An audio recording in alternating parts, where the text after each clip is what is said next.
Hello friends, welcome back to Santosh kitchen. આજે આપણે ખજૂર આંબલીની ચટણી છે તે બનાવીશું. સમોસા, દાબેલી, કચોરી અથવા તો કોઈ પણ ફરસાણની સાથે ખાઈ શકાય તેવી ચટણી બનાવવાની આપણે શરૂઆત કરીએ. સૌથી પહેલાં અહીંયા મેં એક તપેલીની અંદર 1 ગ્લાસ જેટલું પાણી છે તે લીધેલું છે.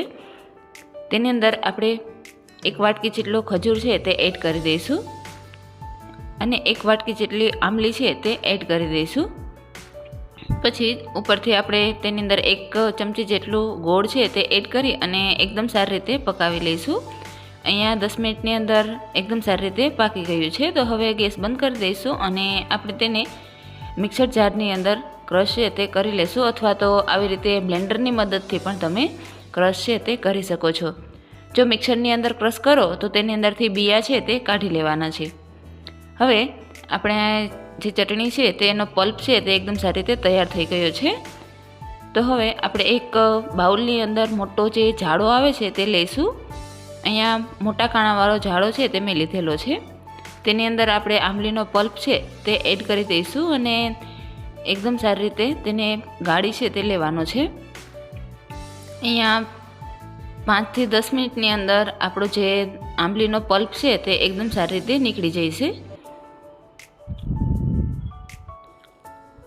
હવે તમે જોઈ શકો છો કે આપણે વધારાનો જે આંબલીના છોતા હોય છે તે રહ્યા છે અને બાકી પલ્પ છે તે એકદમ સારી રીતે નીકળી ગયો છે.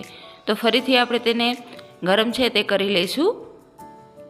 પછી ઉપરથી થોડા મસાલા છે તે એડ કરીશું. 1 ટેબલ સ્પૂન જેટલું મીઠું, 1 ટેબલ સ્પૂન જેટલું મરચું છે તે એડ કરીશું, 1 ટેબલ સ્પૂન જેટલું કાશ્મીરી મરચું છે તે પણ એડ કરી દઈશું અને 1 ટેબલ સ્પૂનથી થોડું ઓછું એવું આપણે ધાણા જીરું છે તે એડ કરવાનું છે અને ચપટી જેટલું સંચળ છે તે એડ કરી દઈશું.